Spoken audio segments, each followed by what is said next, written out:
Hello, everybody. My name is Dylan Sweeto. And I'm...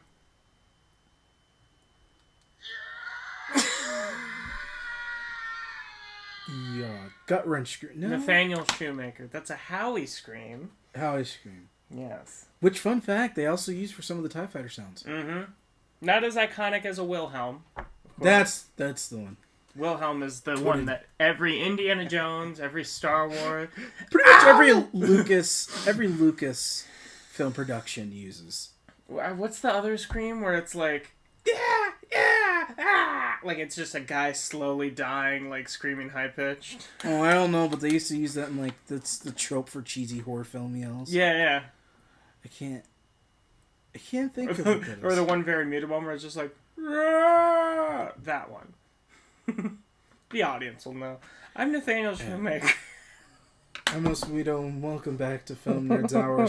You already introed yourself. Well, just doing a recap just in case. I know. Just in case you forgot in the last 20 seconds. You never know. Some people might have amnesia. Yeah. Amnesia? You never know. People might have amnesia. Amnesia. That's how you pronounce it? This is how I'm going to pronounce it because my tongue feels weird and I don't really care. It's amnesia. You don't pronounce every letter in the dang word. I'll just say amnesia. Just to spite you. Oh, just to spite me? Yes, amnesia. Oh, that's great. For any of you who can't see us visually, I'm about to throw a pen at him. He didn't flinch. Whoa, you didn't even flinch. He's got ice in his veins. We haven't, like I said before, you guys won't notice any difference, but we haven't seen each other in a few weeks here. Did you want to share? Yeah, since before Halloween. So we actually got the episodes out to you for Halloween, pre-recorded, and then I unfortunately, which it is safe now. Don't panic. Don't get in the comments about how we're both idiots. We've taken care of it. We've gotten doctors, everything. But I unfortunately, COVID hit my household, and so for a while I had no sense of smell and very little sense of taste, but had better taste than some, I guess, apparently have. So I didn't completely lose. I could still taste orange juice, sweet stuff, savory flavors. It helps that you're young now. Yeah. Well, I always say, too, you never know. It could have been that Can you just take the compliment? I called you young. Can you just be like, thanks, man? Oh, wait. I'm just saying. I'm more thankful, too. Every sentence I say, you're just like, well, actually, me. I'm happy I'm young. I'm just glad I wasn't the alternative case. Yeah. I get you. I'm just busting your chops, because that's what we do. That's the only thing we know how to do. That's true. But now I want pork chops, because chops sounds good. Oh, for God's sake. Pause the episode. No, I'm kidding. Now we're back with pork chops. No, I'm kidding. But overall, I did recover, so yeah, he's good. He's well. Bravo. Non-contagious. Well, I'm as contagious as anybody else would be, so. Yeah. I had, at the time of this recording, my dad is out of town because a close friend of his did pass from it. So, I'm sorry to hear about that. Yeah, we're both experiencing it, and it's, positive on your end, negative on mine. It's really the full spectrum, because this thing ain't going away anytime soon. It's really the theme of 2020. It really is. Sean Connery and everything. But... Oh, yeah, Alex Trebek. Yeah, 2020 is the time that we're recording this for you guys, so... it takes away from the little... Yeah, if 2021 is any better, let us know. Yeah, let us know if, you hear this and you're from 2020. Be time travel. I would love if 2021 is, even just mediocre. It's fine, but via perspective, it's, the best year ever. You know what I mean? I want to say something, but it involved politics as a joke. Yeah, and we don't want to touch on it. It's not targeting anybody, but just because for the sake of its politics and... It's not once in a blue anybody, moon. And also it definitely is. Oh, no, it wouldn't. It wouldn't target anybody. I know some people would be triggered by... Yeah. Well, and the other thing is this show, we're trying to, we're trying to be an escape for you guys. That's what movies are, and that's what we want to be, Yeah. And, by now, hopefully, too, my short film is up on my channel. Some of my shorts. I don't know currently what 2021 will bring, so I'm a little skeptic. But hey, there's still the show. So, to help you guys... First episode of the new year. Woo! Yeah, so to help you guys feel a little bit better, depending on how 2021 is going for you, we are bringing you a classic movie. And for those of you who have not heard of it, what's wrong with you? Yeah. I don't think you had much of a childhood. Yes, the first film of our fantasy month for January, we are doing Princess Bride. Yes, which, surprisingly, I know somebody who hasn't seen that movie, or Ghostbusters, or Back to the Future, or Bill and Ted. It's not me. I've seen all of those. I can't tell you. But they've never even seen Jaws. They haven't seen Jurassic Park. Is it a former person who was on this show? No. Okay, because I know that there was someone who we got on for not seeing Jaws. Like, I remember that. Yeah, they also have not seen Ghostbusters or The Goonies. Have I met this person? Not yet. Not yet. Adventures in Babysitting or Indiana Jones. Is this like or Star Wars? Have they been in a cave for 20 years? What the hell is this? They did not have a childhood. Yeah, apparently. Actually, that's two people that I know that they did not have childhoods, and I was like, how... Is this like a new wife you have? What's happening? No, just a couple of my friends, and I was like, okay, jeez, you really were depraved of a childhood. Well, that's what I wonder, man. Like, is it that they were depraved, or is it that just we had extraordinary ones, you know? I think they were depraved because their parents just didn't show it to them. Probably. Their parents. And I was like, that's terrible. So for those of you who haven't had that experience, go get Disney Plus. It might be on there. It might not be. We don't know. Disney does their thing. But, nevertheless, don't let that get in the way. Yeah. Go on and get it for like $1, man. Princess Bride is worth it. It's got a young Fred Savage. And if any of you have seen... Wonder Years? Well, I was going to say Once Upon a Deadpool, which was awful. But the only good thing that came out of it is A, Fred Savage and Deadpool. Yeah. And the fact that Ryan Reynolds only agreed to make a PG-13 because every dollar from a ticket went to charity. That's great. And that is what was important, and that is why I condone that movie. The rest of it, though, it was just so...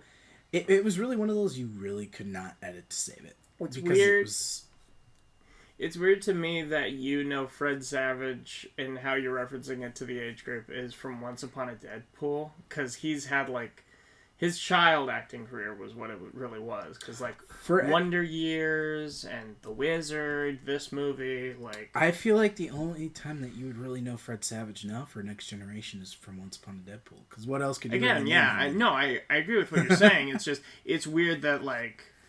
That's the thing you're playing. You have to pluck that. Yeah. Yeah. But, go see him as a little kid in Princess Bride, which... There's no way to explain this. It's like kind of like The Empire Strikes Back. It's a story in a story. It's but it's interesting how well it works, is what I mean. Did we let everybody? Yeah, it is. Because we were thinking about you were talking while we were watching it, the soundtrack, like doesn't belong. It's a little muted, but it's perfect for this. And maybe we're just biased because we grew up on it, but who knows? I mean, I like it because it feels like it should fit, but it does. And I believe that's on purpose because the whole film is being told from a storybook. Yeah, yeah. And I think that's what adds character to it. Yeah, so we're gonna spoil the crap out of Princess Bride. If you haven't seen it, where are some places they can view it at? Nowhere? Well, currently, when we're recording this, which I don't think that's going to change, Disney Plus, because they do own Fox now. Yeah, and they'd be crazy to take this off of their service. Yeah. And Amazon Prime, you can rent for $3.99. Vudu from $5.99, which is a little extreme. You can buy it from YouTube from $14.99, and apparently you can get it on iTunes as well. Yeah.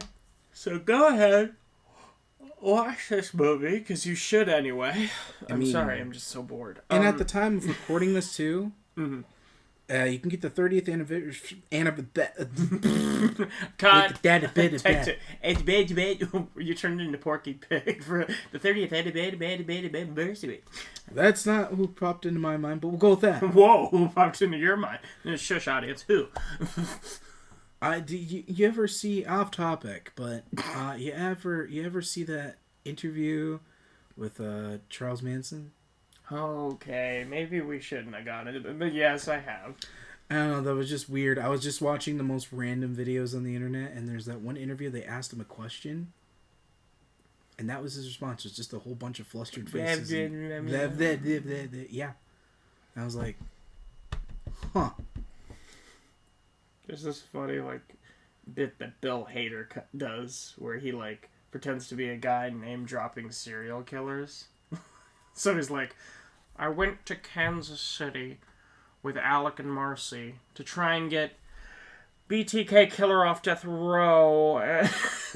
You ever think about how much comedy is based off serial killers? Well, that's something I, like, thought about, and I've asked friends, and, like, they've had muted responses, shocked responses. Think of how many people you know. You know Sweeto. How many people do you know in your life? Just offhand. How many people have you met? Exactly. Like, just throw out a number. Throw out an estimate. Oh, it's probably well over at least 300, 500 people by now. Exactly. How is it possible not one of them is a murderer? It's not. Every neighbor, or what is it? Summer of '84. Summer of '84. Hey, I knew he was going to bring it back. Go ahead. It's a great movie. It is. No, you're not getting any arguments from me.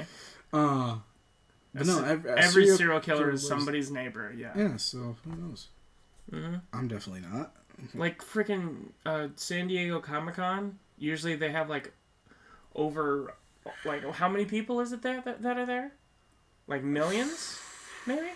Yeah. Hundreds of thousands, at least. How is it possible not one of them is a murderer? You know? Or like, did something murderous. Yeah, exactly.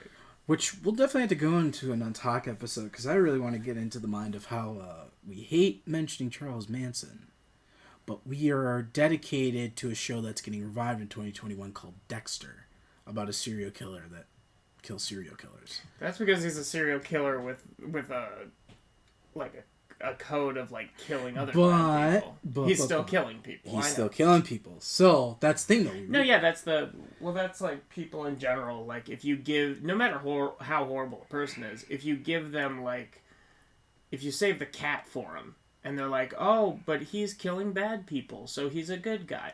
He's still a murderer. Like, it can't be argued that he's still a serial killer. But they're like, but more people are getting saved because of who he's killing. It's like, he's still killing. He's still killing. Yeah, we'll so definitely... It's an interesting coin. Definitely have to go into that in another episode, though, because that is something I love toying with. That's for another kind of Nerds Hour show. But, to get back on topic, right now, too, at the time of this video, you can go on Best Buy right now, and it's in stock currently. Don't know when this comes out, but on Best Buy, it does say the 30th anniversary edition on DVD of The Princess Bride is $5.99 now. Yeah, and don't just bogart it and discount it because it's a DVD. DVDs are still... It looks like there's an actual novel, too. Yeah, that's what this movie's based off of. Oh, is it actually based off a real novel? Yeah. They say it at the end credits, based off the novel by da-da-da-da-da-da. Oh, awesome. Yeah, you adding that to the library. Yeah, well, I had a feeling, but I was like, maybe it isn't one of those. Mm-hmm. But Rob Reiner was the director for this, too. He's made a lot of good films. Stand By Me is one of my favorite movies of his. I haven't seen that yet. Another Stephen King. Oh, I know. It's based off one of his short films, which is another thing. Yeah. Kind of funny how a lot of Stephen King short stories became some of the best films out there. Oh, I know. Shawshank Green Mile. But Green Mile wasn't a short story. It was a serial novel. Sorry, I do that. Continue. Carrey Elwis is in this movie. Yes. And more of you are probably going to remember him from Stranger Things. He was in Stranger Things as the mayor. Yep. Saw. He cut his foot off. Spoiler alert. Oh, come on. When did that movie come out, Noah? 2004, but that doesn't matter. It's a masterpiece of indie years. films. Whatever. So. Like they didn't know. Like it's not a thing that's everywhere. He's in Saw.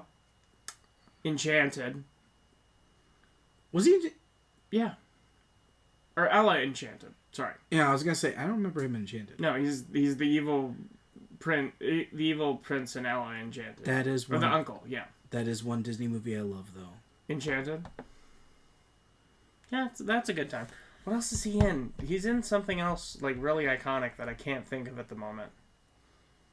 You're on his IMDb. My phone's almost dead. Let Let me see. Sorry, guys. Sorry. I was kind of looking at Robert Ness. So, well, he is 58. Oh, yeah, he's been in the X-Files, too. That's right. Mm-hmm. I haven't made it that far. Twister. Twister, yeah, he's the Crush. dick. Liar, Liar. Glory. Robin Hood Men in Tights. That's what I'm thinking. Yep. He's hilarious in Robin Hood Men in Tights. He was in Bram Stoker's Dracula. Bram Stoker's. Hot Shots, he was also in. Yep. Apparently in Black Christmas, the second remake of 2019. He was in a documentary about Andre the Giant. Because why wouldn't he be? Yeah, Andre the Giant's in this movie. Yes. Oh, love Andre the Giant. Yeah. He apparently played Dick Wilkins in Disney's A Christmas Carol, the one with Jim Carrey voicing Scrooge. Mm-hmm. I didn't know that. Whoa, he voice acted in the Flashpoint Paradox? I'll have to look up and see who he was later. I believe he played Reverse Flash, if I'm remembering right. Did he? That's awesome. If I'm remembering right. Oh, let's see. Cast. Blah, blah, blah, blah. Oh, Carrey Elwis played Aquaman. Eobard Thawne was C. Thomas Howell. Michael B. Jordan was Cyborg. Right. Nathan Fillion was Hal Jordan. Yep. So that's fun. All right. Well, we're going back.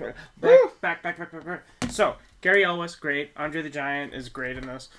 And it's always a treat to see Carrey Elwis and Andre the Giant. Rest in peace. Yeah, he's not. He never did much movies, did he? No, he was only I don't think he even made it to 40, did he? I think maybe 43, maybe. Something. I'm not sure. 46, and he made it to 93, and he was 7'4". Okay. But he did that professional French wrestling for a while, which would have been terrifying. Yeah. Oh yeah, because that's real. He was 46 when he died. Wow. But that gives Peter Mayhew too, which is somebody else who died last year. But, yeah. Or no, early this year, wasn't it? I think it was early this year. You're right. For those of you who don't know who Peter Mayhew is, yep, last year. He died April 30th, 2019. He was Chewbacca. He was in the original suit. And he did play him for the original trilogy completely, and then part of The Force Awakens, but due to his age and his height, it became a bit too much for him. So they had, what's-his-face? I can't remember him, who took over as Chewbacca. Oh, what's-his-face? I don't know. He was in the new, he was in Solo, and then he played Chewbacca for the rest of the trilogy. Mm-hmm. Yeah. He did a good job, whoever he is. I wish we could give him credit, but... Jonas Suetama? Okay. Or Satamu? That sounds right. Something like that.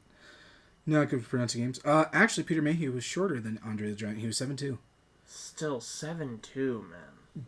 But he was... I'm 5'11". That is gigantic. And I'm fairly tall. I'm considered fairly tall. Yeah, he... Wait a minute, what? Right? 5'11's considered fairly tall. Yeah, that's true. That's above average. Yeah. He died of a heart attack at 74, though, so he lived a long time. Yeah. Very rarely do you ever get actors that have gigantism that live that long. So Andre the Giant was more extreme, though. He had more muscle. That's true. Yeah. A lot of points, but we can't leave out Mandy Patinkin, Inigo Montoya. Yeah, who were played by Mandy Patinkin. Patinkin, is that what you say? Yep. As Inigo Montoya. Inigo Montoya. His father, Rodrigo Montoya. Because I feel like that's the most quoted line, one of the most quoted lines in all of cinema. Hello, my name is Inigo Montoya. You killed my father. Prepared to die. Well, it is. It's one of the most memorable, too. Yeah. Oh, and then we got Sandor coming back, right? From our Fright Night episode. Yes, which he played Prince Humperdinck. Humperdinck. Prince Humperd? Oh my god. It cut it off, so I was trying to think of his name as I looked at it. Look. The wife frickin' says Prince Humperdinck. Humperdinck. She says it 12 times. Well, I'm sorry. The man's handsome and distracting. That's true. You're just more excited to see that, hey, he was in Fright Night, depending on which one you saw first. Wait, no. Fright Night came out in 85, so... So it was this first, or no? It was Friday Night. Friday Night would have been first. Yep. And then Robin Wright as Buttercup, and where have I feel like I've seen her in other stuff too. My Dreams. Who didn't have a crush on her when they saw this movie when they were younger? Forrest Gump, House of Cards, Wonder Woman, Blade Runner, 24/7, Adore, Unbreakable. I haven't seen that yet. The Girl with the Dragon Tattoo, Stay of Prey, Wonder Woman, 1984, The Pledge, Beowulf. 84 hasn't come out yet though. No, she's credited in there. Okay, cool. What's coming up? Justice League. Who did she play? I don't know. I feel like I would have recognized her. I feel like my spider sense would have been like, ah! Oh, she plays her auntie. Oh my Diana's god, aunt. you're right. That is her, isn't it? She's a lot... You can't tell because the muscle and the... Yeah. In this, she's very, like, effeminate and, like, beautiful and glowy and... Well, yeah, I was like, it could have been one thing if she was, like, in Wonder Woman. She kind of was a minor character, but I was like... In Wonder Woman, she's a badass. Yeah. Like, well, as soon as I saw Justice League, I was like, okay, who is she? Because she's got to be major. That shows a range that we couldn't recognize her, whether she was playing effeminate or mask. You know what I mean? Oh, I definitely couldn't tell because she was very much damsel in distress, which this has one of the poorest. Oh my god. Okay, before we start going down beat by beat, can we talk about the ROUS scene? Because that was pitiful. Like, he's wrestling it. She's just standing there. Wrestling it. Well, let's give them some context so they don't... Okay, we'll get there, and then we can rant. But we really need to talk about this. Because you and I both, I don't think we remember it being that like that. No, I don't remember it being that... It's like, handed the sword! Come on! I guess as a kid, you don't think of those things. You don't think with logic. You're just like, this is happening. You know? No, yeah, because, most of the time when you're a kid, you're just like, oh, swords? Beasts? Oh god, he's being bitten. Oh. What can I do with my toys after this to make this replicate this? To replicate it. I Film wish it I with still my had. Legos. I still really wish I had action figures to play with. Maybe that's what I should do. Hey, we're all inner children at heart, so don't anybody shame me. No, there's no shame. I wish I still had my action figures too, man. We have all had, like, little kids be like, hey, will you play toys with me? And they'll, like, give you an action figure, and you're just sitting there in your head like, I really wish I could just do this again. See, that's a very minority, like, of adults, though. Most adults are just like, ugh. Yeah. Oh, no. Bad guy. Like, not even. Yeah, see me, I'm like, even with Hot Wheels, when I was a PCA? Personal care assistant? Yeah, I believe I did. Yeah, I did PCA. I think that's... I'm trying to think if that's what my position was called. Okay. Continue. But anyway, I did some sort of PCA work. But the person that the client I had was younger, and that was always kind of fun. Yeah. Whenever they'd want to play, like, Hot Wheels or whatnot. Sure. And that was it was just so much fun because a lot of the time I'd be like, oh, I miss doing this. Yeah. And they had, like, all the stuff I wish I had when I was little, like all the cool tracks and everything. But so Princess Bride. Yeah. It opens with Fred Savage. He's coughing. He's home from sick boy. We heard coughing and we were like, oh no, 2020 Brian. Yeah, you can't do that anymore. This will be a forever stained plague on society for the longest time. We'll never hear anybody coughing anymore and be like, oh, they should get some water or something. Yeah, it's going to be like, they burn them. Burn them and bury them. No, but his mom tells him that his dad's home. No, his grandpa is visiting him. Played by Peter Falk. I believe so. Give me one He's second. A great actor. Great actor. I have to go back. Mister. Why did you say it like that? Because I can. Who are you going to tell me to? It's just interesting. Peter Falk, yes. Which... Columbo. I'm going to see what else is here. Anyway, continue. He was most known for Columbo. Him he was in a movie me and my dad watch yearly called The Thing About My Folks. I'm aware objectively, not a great movie, but it's funny. Husbands, The In-Laws, Pocket Full of Miracles, Murder, Inc. Yep. Murder by Death. Yep. Those are the Columbo movies. Yep. Shark Tale. He did. Alfred Hitchcock's Presents. That's pretty cool. Yep. So he's going to read him a book, which he says his dad would read to him. He read to his dad, and now he's going to read to him. To which I was like, shouldn't his dad read to him? If it's a traditional thing. That's probably working. Well, that's what I was thinking, but I'm still like, that's a little weird. And now I'm going to read it to you. I'm like, there's a clear order of operation. But he starts reading him the story, and there's this woman named Buttercup, which, okay, we can acknowledge, not a normal name, but hey, maybe by today's standards, it's more normal. Unfortunately. What? No, nothing. So she's there, and she's at this farm that she lives on, and there's a farm boy named Wesley. And there's this thing of like, every time she asks him to do something, he responds with, "As you wish."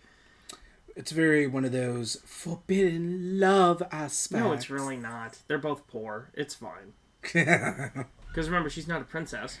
That's true. Yeah. She grew up on a farm, and later she becomes a princess, but that's because the prince is like, she's the most beautiful girl ever. Which, can't deny. Well, we didn't see any others, so I mean, that is definitely hard to deny too. Yeah. But then they fall in love. He goes to make a fortune so they can afford to get married and like have a life. Sorry about that. Gets kidnapped by the Dread Pirate Roberts off screen, and Dread Pirate Roberts never takes any prisoners, so killed. So then it cuts to, 5 years later, right? Yes. And she's supposed to be married to this prince. And she, takes daily horse rides. That's the only, happiness she has. Because it's an arranged marriage thing. Like, she doesn't really have much of a choice. Because when Wesley died, she was like, I'll never love again. Because it was true love, Which is some really great ass loyalty. Yeah. Yeah.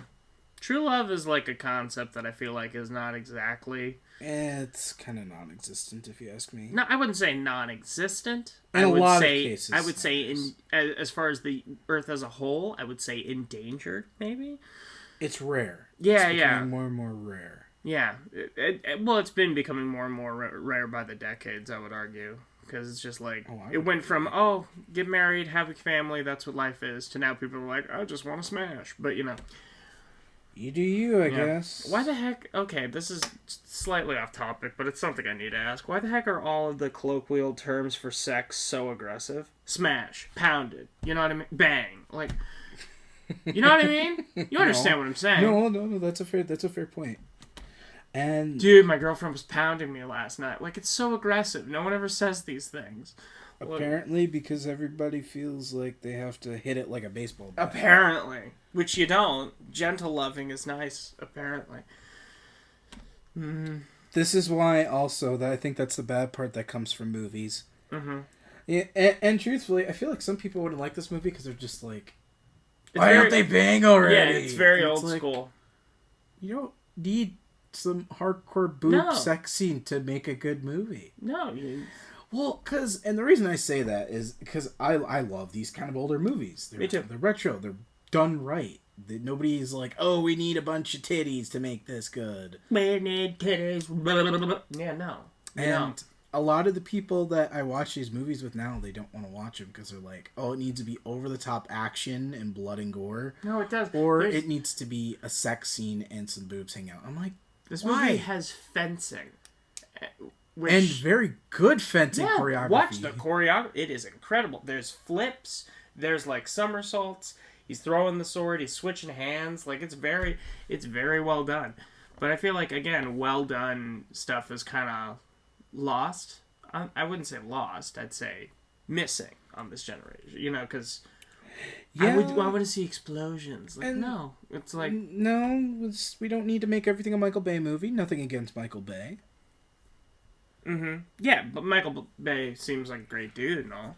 No, a lot of his movies have explosions. And again, there's nothing wrong with that. I don't have anything wrong with Michael Bay. Every director has their own little style. Niche that makes them them, and, I respect that. Michael Bay has explosions. Tim Burton is being freaking weird. And, Christopher Nolan's is a mindfuck. Mm-hmm. Ridley Scott is like... He's different. Yeah, he's interesting. I wouldn't say that necessarily bad way. I just think no. His how do you say it?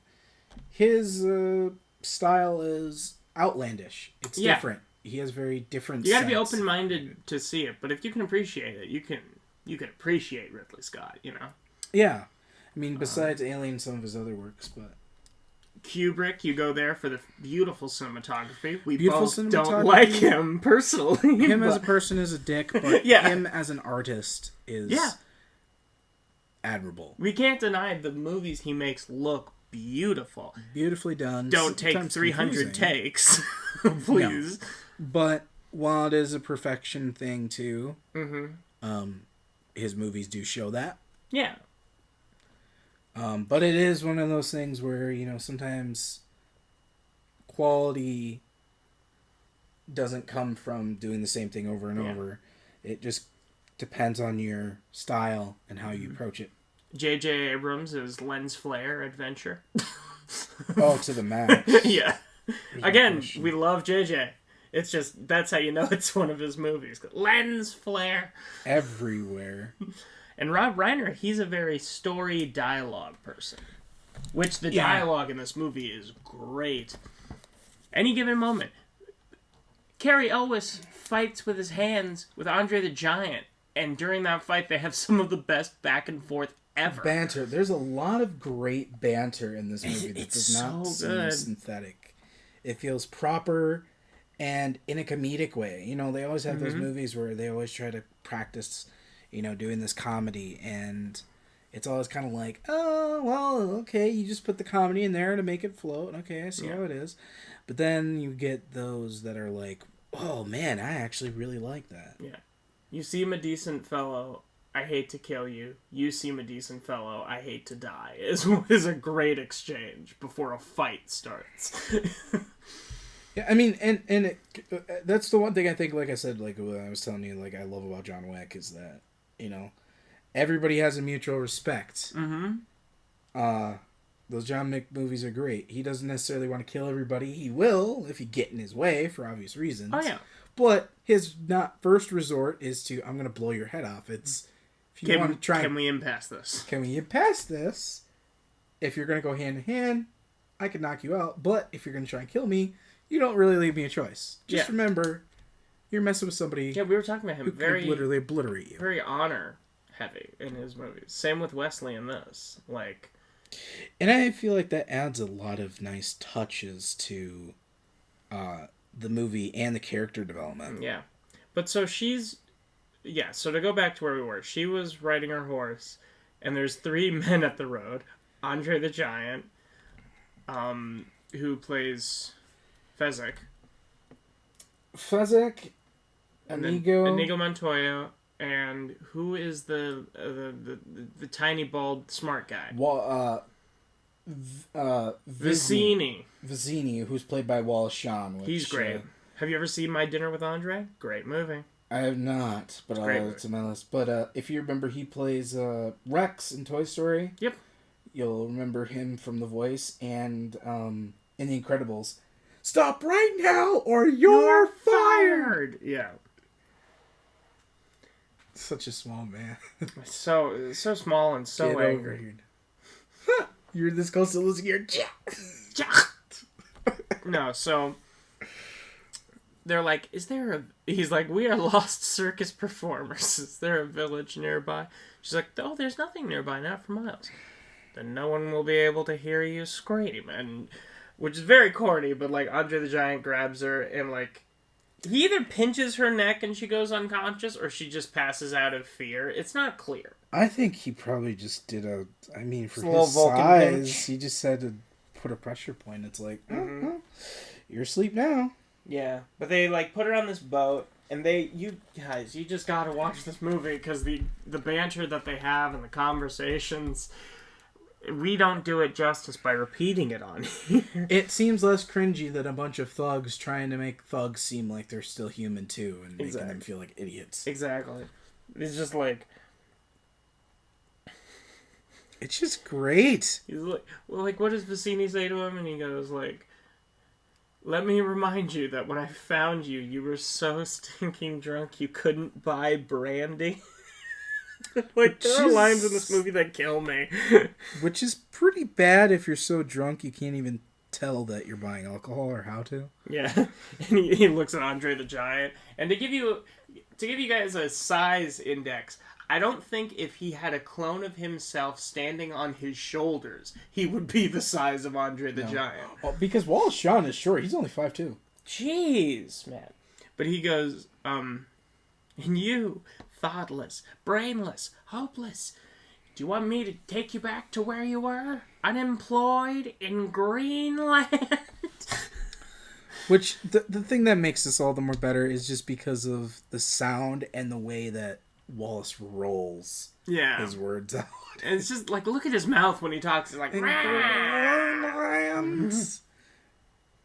but that is why he's so enjoyable. I wish we saw him in more things, or just had his voice in more things. Definitely. But then, like, they're in a boat. They're, like, sailing at night. Andre the Giant's making rhymes. It's really funny. But they see another boat, and they're like... He's like... Do you think someone could be following us? And he goes, no, it's impossible.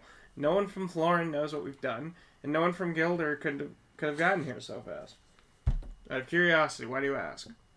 Because I'm looking and something's there. And he's like, what? And there's another boat, and he goes, probably a fisherman out for a pleasure cruise at night in eel-infested water. Like, it just keeps trickling down the likelihood of like, oh, this is not a best case scenario. No.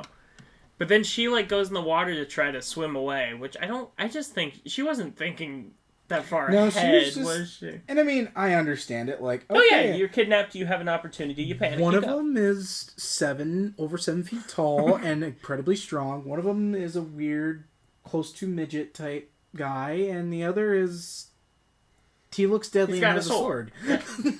So, but I don't think she even thought about the eels. She probably wasn't listening either. She was probably sitting in her head like, how do I do this? But you hear like this sound, and it's just like it's just very like weird, high pitched, and then you see like one of these things swim by her, and it just looks like take an anaconda as double its size and imagine it swimming. It's about what it is. Not the one from Anaconda, the movie. That thing was huge. Oh, yeah, that one. I'm talking about a realistic one. Yeah, realistic one that doesn't a factual one. I'm not saying... I don't want it to sound like I'm saying the whole movie Anaconda is bullshit. No, that's what I'm saying. But I don't want it to sound like that. I think the rarity, the actual ability to find anacondas that big...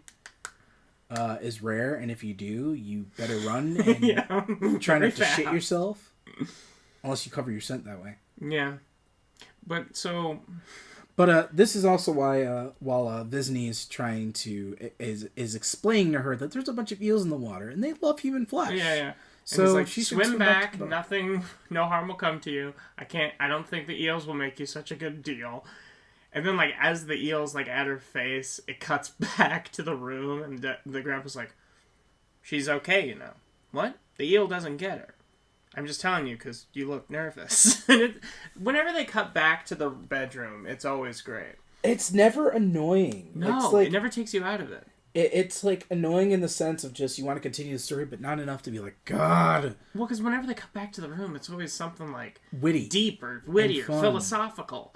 Like, one of my favorite lines is, like, that's not fair. Who says life is fair? Where's that written? And I'm like, oh, that is a slogan I have kept with me since I was 7. You know what I mean? It's one of those things that definitely doesn't go away. And it's definitely one of those things you don't want to hear when the tables are turned on you. No. That's what I always say. Who says what you say? Yeah, but so you see the eel like screaming at her, and then you just see Andre the Giant punch it and grab her and put her in the boat. Which is like, was she? I'm kind of scared to see if that's all it took. Yeah, well, it's just like I imagine like putting him against a eel's like, what the hell? Because Andre the Giant's just like, huh. Punk. He's a beast, I tell you. He is one of the few people who, in his prime, I think he could have wrestled an actual bear and probably won. Well, I mean, look at what's his name? The Crocodile Hunter? Steve Irwin? Steve Irwin. I feel like him and Andre would have made a good team. Because that man has just given no shits his entire life. Have you ever seen that TikTok? Yeah. Where it says he's 5 times That's a deadly snake. It could kill me in 2 seconds. I'm going to pick it up. I'm going to walk and feed a crocodile with my baby in my hand. Yeah. And he just... Like, he knows. His brain is on a different level. It's like, did you ever see Crocodile Dundee? No, I do have it. It's awesome. But he's in, like, the Australian outback, and there's a, like... That's not a knife. No. That's in New York. That's a different scene. But, there's a, like... water buffalo or something like blocking the road, and it's just standing there, and they like the guy driving the Jeep honks it a couple times and it's still not moving. It's just like staring him down, and he gets out, stares it down, and like does like makes little horn with his hand and waves it a little, and then it just walks away. And I'm like, yeah, that's a different wavelength, like that. Like that's an understanding. Or like the guy who an elephant was charging him, and he didn't flinch at all. Yeah. Because he understands that... I feel like I've seen that scene. Because it's not a scene. It's real life. Because elephants, they respond to emotions like it's a mirror. So when this elephant started charging at the safari group, the guide was just standing there looking it dead in the eyes, calm as can be, and it stopped, like, right in front of him. And then went back, charged again, and just stopped. Elephants are very tricky animals. Yeah, well, because the thing about them is they don't forget. So that's why, even though they could, as adults, easily break out of whatever chains they're in, they don't try, because they tried as a kid, and they couldn't. Isn't that wild to think about? Which is why poachers have such an easy time doing such bad things to them. Listen, I'm not a violent person, but if there is a type of job description where I could find you and kick you in the dick, poacher is definitely on the top 5. That's the fun thing about Rampage. Oh. If you remember what Dwayne's character said happened? Oh, yeah. I'm feeding the monster to the gorilla. No. Remember they said that they took his mom's hands and feet. Yeah, that's right. So he hunted him down and did the same thing. Yeah. Yeah. I love that gorilla. We all love George. So anyways, so they get to the Cliffs of Insanity. This is where I wish we had a sound effect board. Da, da, da. One day. When we fit it in the budget. Yes. If you guys would like to keep watching our show and spreading it around so we can afford cool stuff like that, please do. It is those weird things that you get. Well, I'll explain that in a moment. Yeah, but they go, and there's like already a rope there because they pre-planned this. And one of my favorite lines is when they're docking the boat, because he goes, "Grab the thing! And the other thing!" Oh, that's so descriptive. For a smart guy, he's very nondescript about it. But they're like, Andre the Giant gets a harness, and they're all latched to him, and he's the only one climbing the rope and pulling them up. And then the other guy who's been following them, he grabs it and he starts climbing the rope, and the guy keeps saying, "Inconceivable." You keep saying that word. I do not think it means what you think it means. And he's like, "Faster!" He's only pulling up himself. I'm pulling up 3 people. And he's like, he just keeps like just demeaning him and downgrading him. It's really great. I didn't. Oh, okay. So, but they get up there, and then he cuts the rope, And then you see him just holding onto the rocks. He's got strong arms. He didn't fall? Inconceivable. All right. And they're at this, like, it looks like what used to be a castle, you know? Well, yeah, like it should have been something, but it was falling apart. Mm-hmm. Which gave me vibes to Game of Thrones. Mm-hmm. Season 2, where Stannis Baratheon. Yep. This castle is supposed to withstand anything. Now look at it. Yeah, exactly. Withstand anything you say. It looks like if you take one wrong step, the whole thing will collapse. It looks like dragons weren't accounted for as the anything. Because, that was the issue with that castle. It was prepared for anything except for attacks from above. Hence, dragons. It's like, you do know I could fly, right? Yeah, exactly. But, well, they didn't when they built the castle. They didn't know what dragons were. That's fair. Dragons came from the other land. Wait a minute. They can do what now? They can fly and shit. They can shoot what now? And add fire out of the dog. It's better than the ass blasters. Oh. Tremors. Yes, I know. Which great name for him, by the way. No, so he's like, you stay here and kill him. If he falls, fine. If he gets up here, the sword. And he's like, I'm going to fight with my left. Because apparently it's too boring if he just uses his right hand. Like, that's how cocky he is about his skill. Which is kind of funny, because now it makes me curious. If he would have used his right hand, he still would have lost. Well, I mean, he's probably still would have lost, but... So then, he's waiting there, and there's, like, just a nice, like, back and forth between him and the guy climbing the rocks. And he goes, I did not suppose you can speed things up. If you're in such a hurry, you can throw a rope or something. Yes, this is one of the perfect examples of the best, wittiest banter ever. As they are just literally bickering back and forth about how fast he's moving. It's like, the dude is on the edge of a cliff. Yes. But you're so impatient to fight that you're just like... And he's like, hello there. He's like, hi. Which I love the suit because it gives a Zorro vibe. Mm-hmm. Yeah, it very much does. The bandana type mask and all the black. He's like, if you don't mind not talking to me, this is very difficult and I need to concentrate. Sorry. It's so human. Well, because I don't think everybody would be a complete dick. Sometimes if you're just getting paid for a job, you're just be an asshole. And that's one of the things, like, in this movie. Like, you know, there's always a-holes in movies, and the one person who thinks that they're better than everybody else and just has a right to do whatever. But this movie, it doesn't... There's not always people that are that human. Not everybody is going to people are just people sometimes. Yeah, like, they're not going to purposely and knowingly go out of their way to be a constant dick, literally every unless time. Unless you're Fessick. Unless you have some sort of really... dickish personality disorder. Or you're Humperdinck, yeah. Yeah, but even he was like, I don't want to kill him as much. Yeah. I'm like, I just want to give him a wet willy and be like, this is what you get. But maybe a wedgie. He's like, but he says to him, like, being that I'm the person who's going to kill you when you get up here, do you trust me? And he's like, that puts a damper on our relationship. Yeah, it is just the best comedic dialogue with the best transitions. Yeah, and he's like, is there anything I could say to make you trust me? Nothing comes to mind. I give you the word on my father, Rodrigo Montoya. You will reach the top alive. Throw me the rope. And then, like, he helps him up, and he's about to pull out his sword, and he goes, no, you rest when you're ready. And he goes, thanks. And he, like, pulls out his boot, and, like, not even rocks, like, the biggest rocks come out of his boot.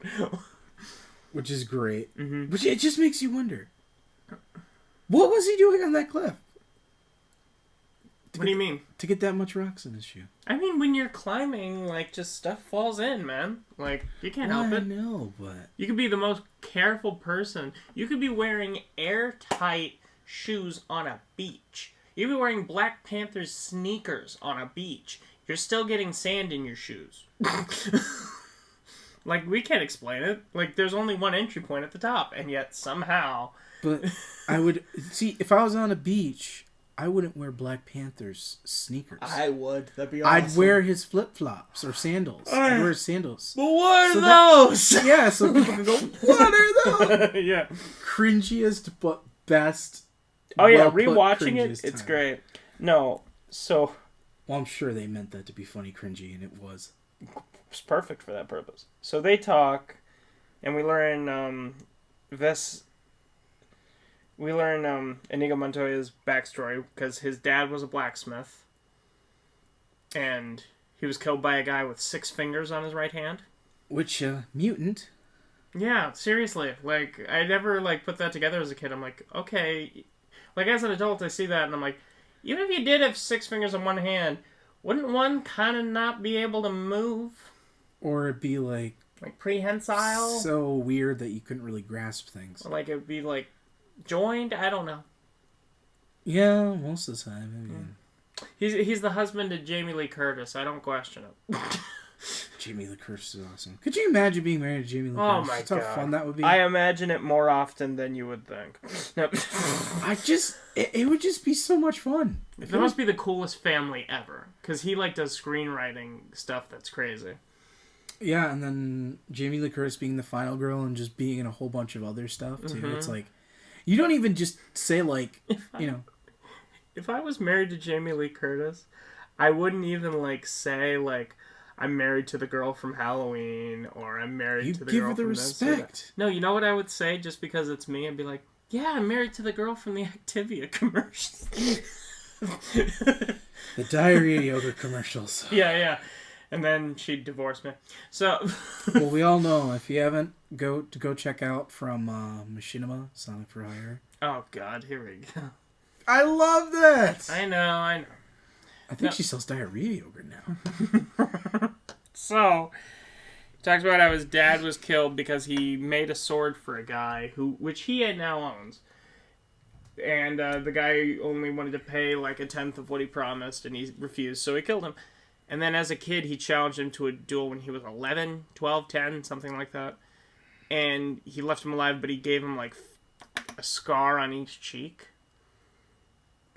So he dedicated his life to the study of fencing and to hunt him down. And it's been 20 years. And he's like, it's been 20 years. I'm starting to lose faith.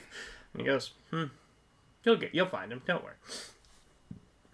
It's always those good interactions, even while trying to kick someone's ass. Yeah, well, they haven't started yet, but they pull out their swords beforehand. Yeah, and they're both fighting with their left, and it's you gotta listen to the music while you're watching this, because it's perfectly to every swing of the sword. Every time it hits something, you just hear something, and it matches perfectly.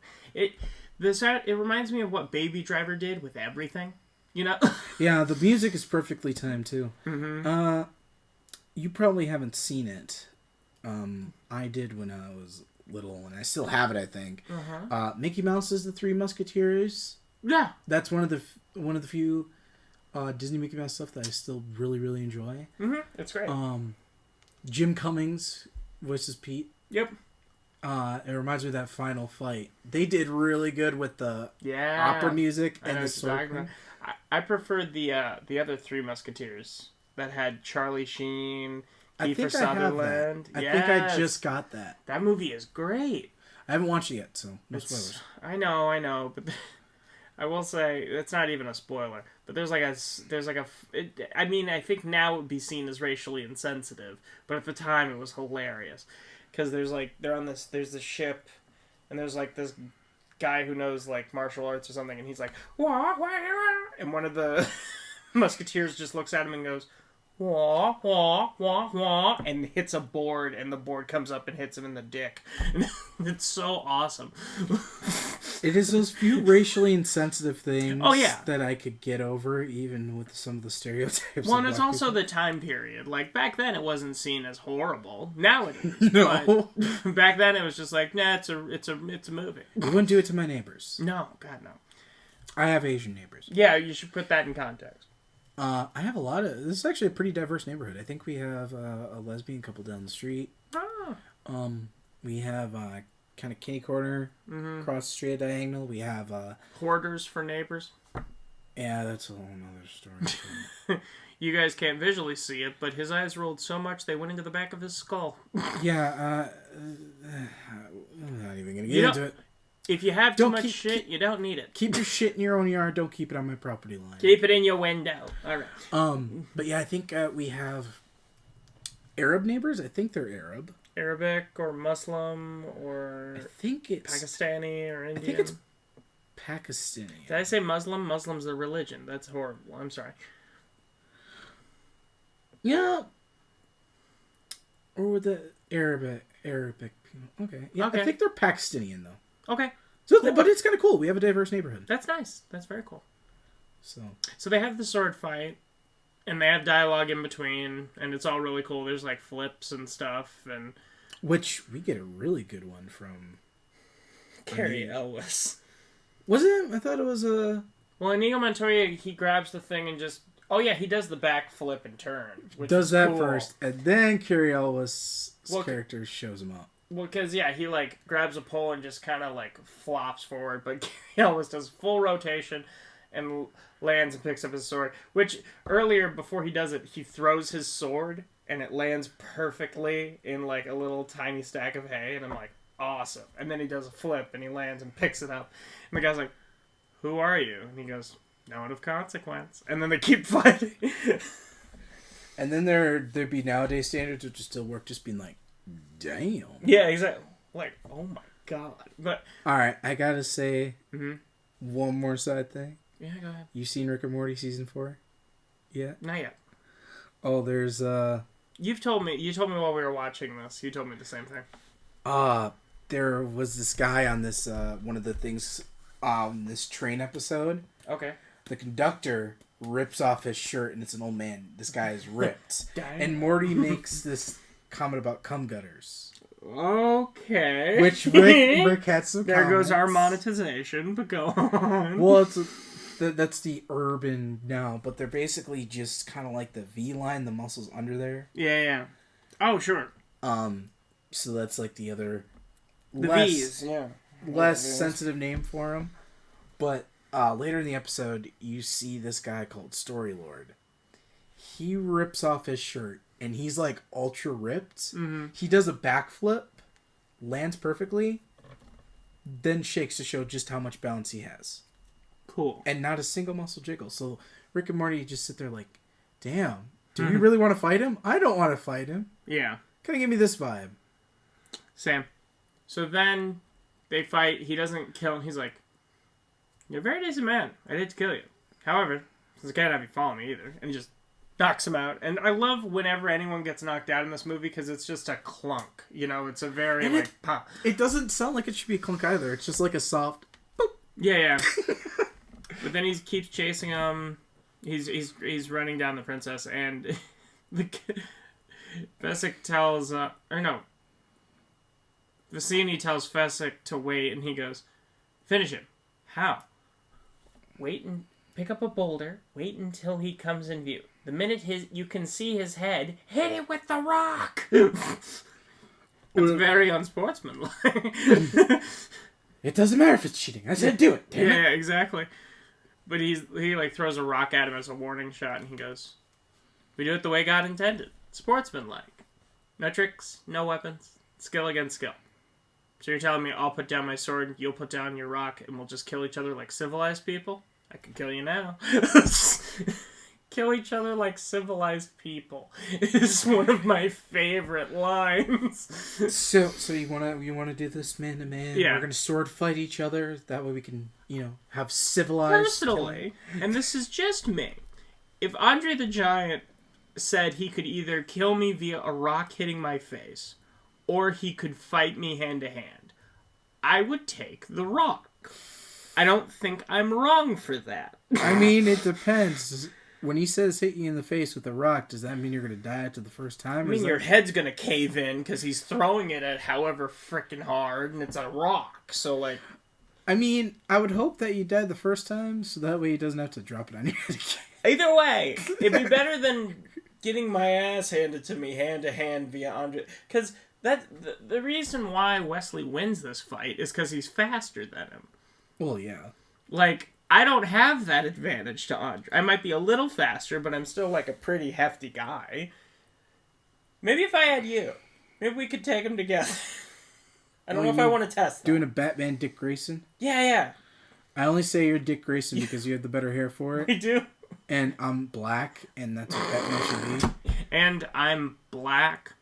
They wouldn't see me coming in the dark. Mm-hmm. No, we do the thing from Goonies. Jump rope, and then we run around in time. Get help. Yeah. Get help. He's hurt. Help him. Who would throw who? You probably have to throw me. Really? Okay. You'd go 2 inches and fall on your face. But so they hand-to-hand fight, still have conversation during, but my favorite is when he's on his back choking him out and he just keeps hitting him against rocks and he goes, "Why would that make such a difference?" Yeah, the amount of hits and gasps in here too are just great. Whoever did sound design for this movie needs a medal. Whoever did the sound and cinematography EDR as well. Them, like these people, this is art. This is what film looks like at its best with the best creative team in the background. This with an A-list cast, an A-list director, and an A-list team of people. Yeah. That is like what you want. Yeah. Exactly. But he ends up knocking him unconscious, and he's like, "You'll have a slight headache when you wake up, but for now rest and dream of large women." That line always made me laugh when I was a kid. But then he sees Vicini, and he's like sitting at a little table, makeshift thing, holding a dagger to her throat, and she's blindfolded. And then the guy challenges him to a battle of wits. And he like gets some powder, which is a deadly poison, iocane. And he pours it in. He gets 2 cups of wine, turns his back so the guy can't see where he poured it, and then places it. And he goes, "Well, the game ends when you decide who drinks what, and we both drink." So then they start talking, and it's just such great dialogue that I can't even quote. Like, try. I'm not gonna try. No, but it's a lot of. So you clearly didn't put the wine in front of you. The wine clearly is in front of me. The poison isn't clearly in front of me. Like, he just Vicini. Don't worry, after this we won't have to say his name anymore. Vicini, he really just tries to show up like he's the smartest guy in the whole damn room. And spoiler alert, he's not. Well, because he goes, "I switched the glasses." He's like, "Choose the glasses then." "I will." And what in the world could that be? And he like switches it really fast. And then he's like, "You drink from your glass and I'll drink from mine." And he's like, "You chose wrong." "You only think I did. That's why it's so funny. I switched glasses when your back was turned." And he's like, "You you fell one of the classic blunders. First of which is never participate in a land war in Asia. The second is never compete against a Sicilian when death is on the line." And then he starts laughing, and then he keels over. Best comedic death ever. And I feel like this established that in Men in Tights. Yeah. Because I get those 2 movies mixed up because they're both masterful. Oh yeah. The cinematography looks like identical with the color grading and one of my favorites. The comedy. "Lend me your ears." They throw their ears at him. Ew. No, not that. And freaking Dave Chappelle has a backwards hat. And he's like, they're all asleep, and he goes, "I got this. Look at yourselves." And they're like, oh, they wake up. I feel like, Do you think Dave Chappelle regrets doing that movie? I wouldn't. For which one? Men in Tights. No, I wouldn't. No, that's a great movie. His name is Achu. Bless you. What's your name? What was I gonna say? Well, no. So he unblinded. Oh, yeah. Go ahead. I was gonna say. Thank God Annie wasn't going against anybody in that one for wits. Yeah. That would be a little. I don't know how that would work out. Not well for anybody. No. But he unblindfolds her and he goes, she's like, to think the whole time it was your cup that was poisoned. They're both poisoned. I have an immunity to this poison. And it's like, oh, so he made it so it's not... He did the Harvey Dent trick coin shtick. It won't matter either way. Yeah, exactly. Harvey Dent pre-Two-Face from The Dark Knight. But anyways, so they start running away, and the prince is tracking them. And he'll, like... She thinks he's the Dread Pirate Roberts, and he mentions... She says that he killed Wesley. And he's like, I think I remember him. He said... He didn't beg for his life. He didn't bribe me. He just said, please don't kill me. I'm in love, or something You be proud of him. Yeah. And he's like, it's a good thing I killed him, so you couldn't disappoint him. What do you mean? Well, you're clearly not in love with him. What did you wait, a few days before you got engaged? And she like pushes him down the cliff.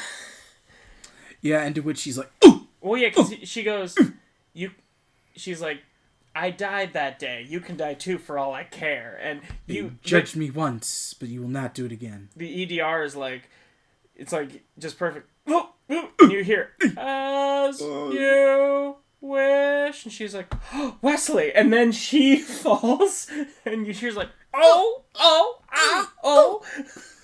And it's so perfect. It's the rolls, though, too. Yeah. Like, that hurt. That stunt person, they committed. Well, sincerely. unless it was even their actors, that would have been... Oh, that would have been cool. But it's like, it's crazy. No neck breaking. And how perfect it is that halfway through falling down, his mask falls off. Yeah, I wonder how they did that. He must have put it on a certain way when they switched shots. Like a loosened one, maybe, or yeah. You know what? They probably filmed it, and he had a tightened one on, and then just intercut it with one that they made purposefully loose to fall That's off. what I was thinking, because with the cut, you could have just done 2 different takes. Yeah, exactly. But yeah, so it's Wesley. They embrace. They say romantic shticky stuff, and then they go into the fire swamp, which, as you could imagine, is not good. If you've ever seen Null, which you'll eventually do, but Null is a very good example of what happens when you go into places, or The Hobbit in Lord of the Rings. Middle Earth is a great place. Whenever you hear a name about a specific area, and it sounds bad, and it sounds like you're going to get screwed, the chances of you getting screwed are very, very, very likely. Like, I totally understand why, before that, like, not many hobbits left Hobbiton. That's, like, a very relaxed place, you know? Compared to the rest of the world, it's like heaven. Oh, I would totally live there. Are you kidding me? Except for the part where people like to steal your shit. Yeah, but you farm, and you just sit and hang out, like, but a little hole in the mountain. For those who have seen Disenchantment... Oh, yeah. Elfwood? Yeah. My favorite part is when Elfo is just singing, plays him a tune, and then he accidentally rolls down the stairs. Yeah. That's a good one, too. I'm drowning! Hi, drowning, I'm Elfin. I'm Elfo. But no, I love that scene where he rolls down the stairs, and it's got every good EDMR, where he's just about to go down the stairs. Yeah. And every sound, like, every stair is there. Perfect. Mm-hmm. No, so they go into the fire swamp, and there's like a weird thing where like you hear popping, and then just fire comes out of the ground, which is scary, but also a thing that happens in some places. Oh, don't tell me that. Yeah. Oh, yeah. There are places where that actually happens. Just because, like, heat from the ground. See, I'd rather be on top of at least one of those sewage grates. Yeah. Because at least that throws me and I might have a chance of living. Usually with fire, I'd rather not spontaneously combust and get 3rd or 4th degree burns. Or, 2nd or 1st degree burns. I got you. No, so... Whichever way it goes. So then they're, like, walking, they talk more, and you find out that the Dread Pirate Roberts isn't a person, it's an acronym. Or no, not an acronym, it's just a name that people take on. And now he's Dread Pirate Roberts, and, like, there's been 3 more before him over the last 20 years, because they just keep making so much money from piracy and then retiring and passing it on to someone else. So that's what he did. So now that he's with her, he's gonna pass it on to someone else because he's with her now. But then she falls through. I wouldn't even call it quicksand. It's lightning sand, right? Like, yeah, because it's just whoosh, and she's gone, and it's like it's like a major sinkhole. Yeah, seriously. I mean, it's extra quicksand. But then this dude, he just is so composed and like instinctive. Like earlier, her dress catches on fire, and he's just like calmly like, "You're good, cool, done." And then like when she falls through, he grabs a vine, cuts it off, dives face first into the sand to get her, and like pulls her out with him. And it's awesome. You ever see that episode of SpongeBob where Larry does that overdramatic saving of somebody? Yeah. That's what that reminded me of. It reminded me of Flanders saving Homer from their burning house. Oh, yeah, that too. Because he pulls him, throws the mattress out of the window, and throws him onto the mattress, but Homer hits the mattress and flies back into the house. So then Flanders is like, oh, and he jumps on the mattress and backflips somersaults into the house to grab Homer. Yeah, Flanders is, he's pretty ripped too. Yeah. Can you believe that in the show they confirmed he's 64? Mm-hmm. And I was like, have you seen him in the skiing episode? Feels like I'm wearing nothing at all. And you can just see his butt perfectly. I haven't made that for it. No, I feel like they really could have done a comedic scene here, because that was one of my favorite things with Larry, is when he jumps in, it's so dramatic, but when he gets him, he's like, breathe, darn you! And just starts punching the shit out of him. I was like, what if they would have found something to do in this movie with that? There was I feel like that would work. Somebody made a parody of Lost, but instead of trapped on an island, they were trapped on a floor of an office building. And they it's great. But I'm just imagining it was called Late, that's what it was. But what project? You know what I'm talking about, right? I think so. The Sugar Pine. Belko experiment. No, not as violent as that, but not as violent, but the elevator crashes and there's a person unconscious, and he goes he's doing chest compressions, and then he starts hitting him, and then he grabs a 3-ring binder and hits him with it, and then he grabs a chair and hits his chest with it, and the guy's like, Took you long enough. It's really funny. But so then they're like, he's like, I think we'll be fine for the rest of this trip, because we've already survived 2 of the 3 damages of the fire swamp. Fire spirits, we can just hear and listen. And when they're talking, he can hear it, and he just picks her up and casually moves her. Dude, yeah. Yeah. And then he goes, second, lightning sand, and we can avoid that as well. And she's like, what about the ROUSs? Oh, rodents of unusual size? I don't think they exist. And then one jumps on him. And this thing is how would you describe this thing size-wise? Imagine a possum and shrink it up to be the size of the height of a German Shepherd. I wouldn't say height of German Shepherd. Well, half of the height of a German Shepherd, but the wide body of a pit bull. So if you've ever seen Attack of the Killer Shrews... then I would think of it like that. I'm going Saint Bernard, but short. How's that? All right, yeah. Yeah, I'd say a little bit wider. Yeah, but it's giant rat. It's giant rat. Which I still think it. And this is the scene we. Go ahead. I still think it looks like a shrew. Yeah, that's fair. But they are identical, and that's why they are part of the rodent family. Mm-hmm. But this is the part that we wanted to talk about, because he's fighting this thing. His arm is getting bit. Chick is standing there doing nothing. And his sword's a few feet away, and he's trying to reach for it, and it's like, handed the sword! Yeah, it was the worst example, and it shows what is wrong with the damsel in distress trope, because... It's so unrealistic. Usually you'd think it's just the damsel in distress. Mm-hmm. No, it's also the fact that she's just like, what? Yeah, exactly. He's being attacked? He's getting his arm bitten?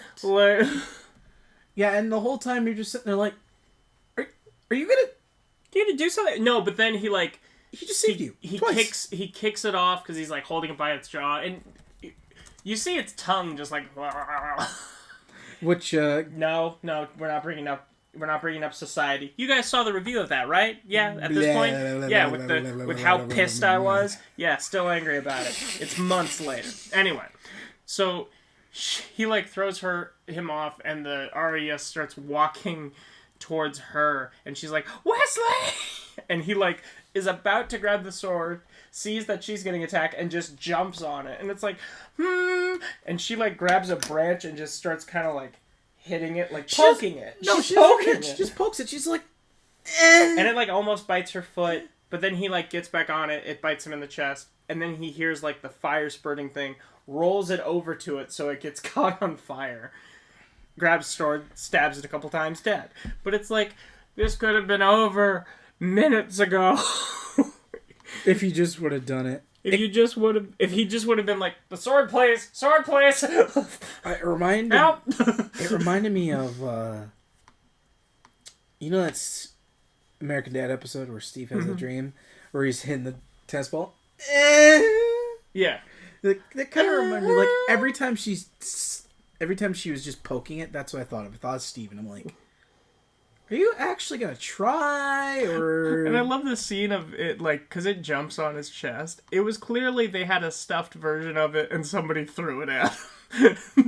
Off camera. And that's what I love. Because he commits to falling down. Like, hard.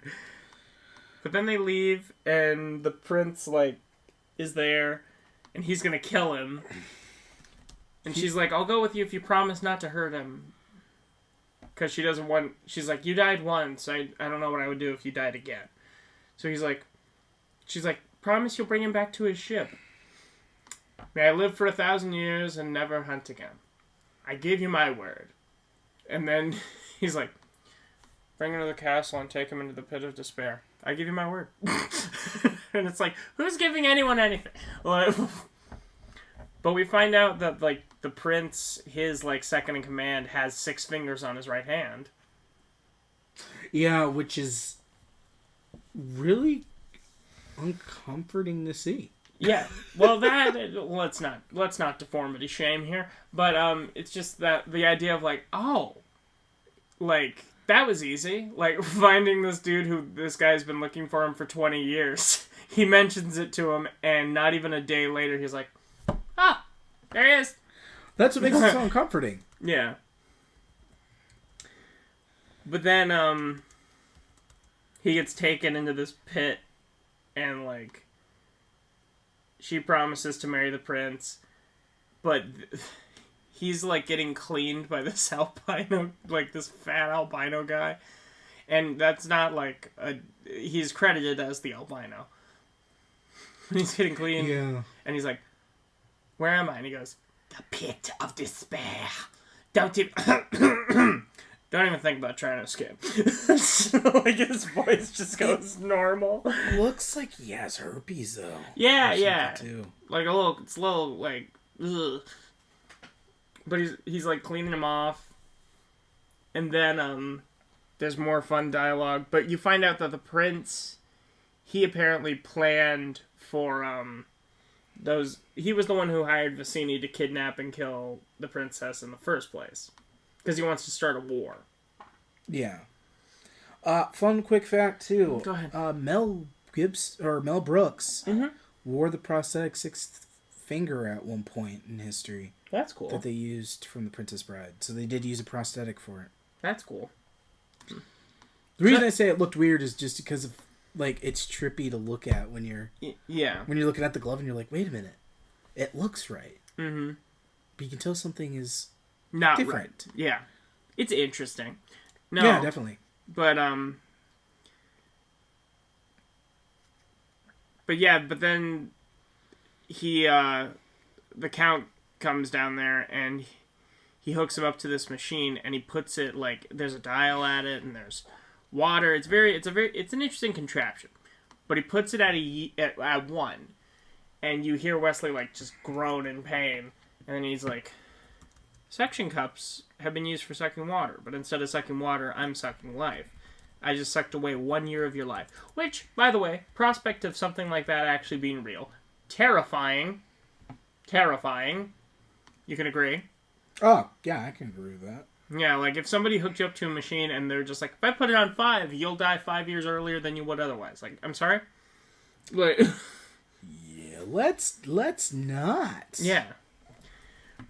But he puts it on 1 and like, he goes, be honest, because this is for, he's like taking notes because it's for academic purposes. He's like, how do you feel? And then Wesley just starts crying and he goes, interesting. And I'm like, you're sick. Like, this is horrible. Yeah, I'm trying to see also who he was played by the Count real quick. I told you, Christopher Guest, who's married to Jamie Lee Curtis. That's how we got on that tangent. That's right. But anyways, so then the prince, the princess tells the prince that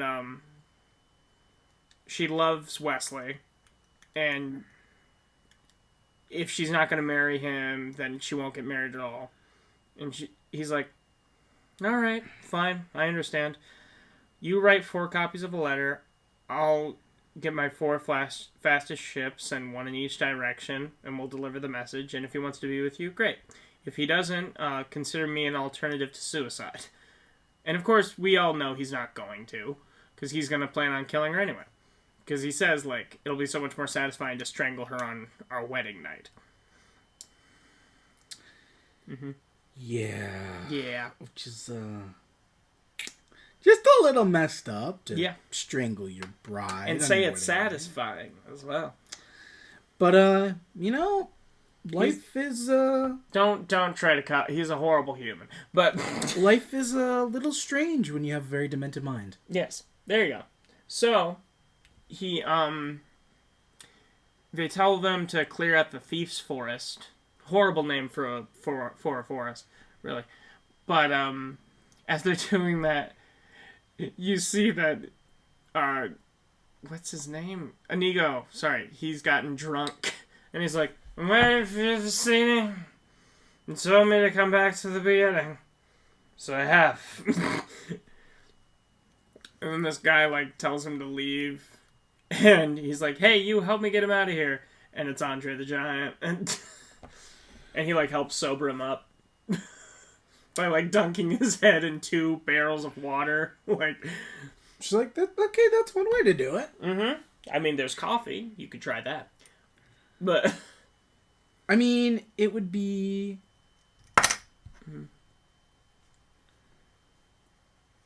It would be better than getting gut punched by him.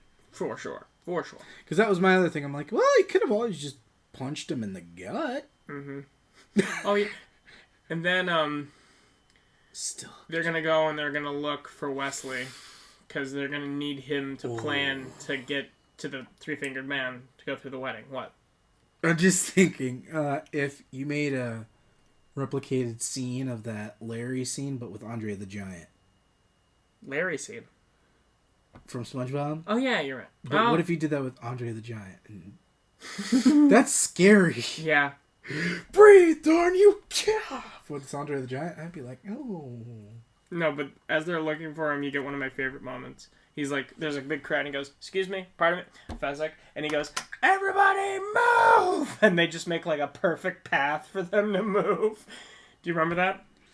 Yeah. Yeah, it's really great.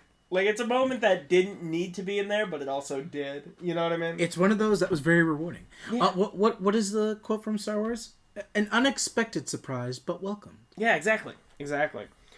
But, so then, the princess figures out that the prince is definitely not gonna, he never sent the boats. So she, like, insults him. He goes over to the secret chamber where Wesley's being held, which is in the bottom of a tree, a hollowed out tree, which is cool design. But he goes and he puts it at 50 and kills Wesley. And then Fezzik and Inigo Montoya hear him, and they find the albino guy, knock him out, open the tree, and get in there, and they hear that he's dead. But then they pick him up, and they're like, we're going to need a miracle. So they go to Miracle Max, played by Billy Crystal. The one and only. Oh, I love him. Because you can tell, right? He chose a New Jersey accent for this. Wah, wah, wah. Like a very Jewish, like, wah. I never know. Oh, Billy Crystal. Always just... Billy Crystal's great. And he's like, best thing is mutton and tomato sandwiches, where the mutton is really lean and the tomatoes right. They're so perky. I love it. And I'm like, what are you talking about right now? But he says that Wesley is mostly dead. Which is better than all dead.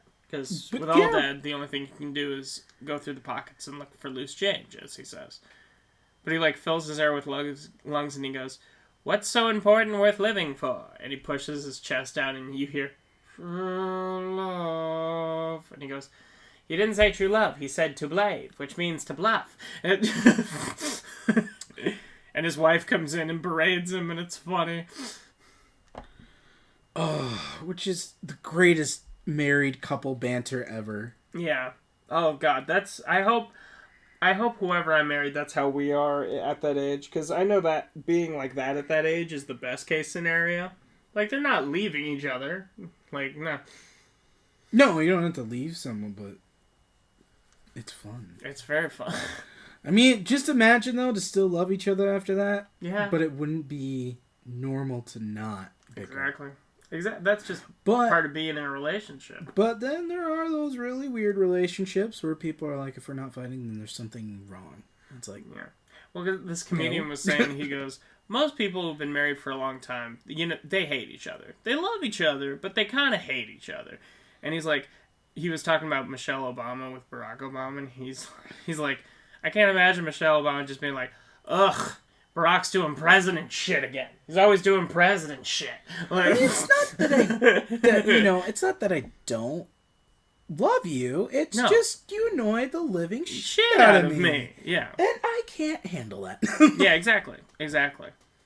But, so they end up getting, like, they convince him because they know, they say that he's going to help them plan to humiliate Humperdinck on his wedding night, who fired him. So he's like, okay, I'll help for very cheap. So they get a miracle pill. And he's like, wait 15 minutes before you give it to him. He shouldn't swim for like an hour. Which is the puppet trope. Which makes me want to say that that's where that trope came from. Swimming for an hour? Yeah. No, it's a joke. It's a riff off of how if you eat, you shouldn't I know swim for a half an hour.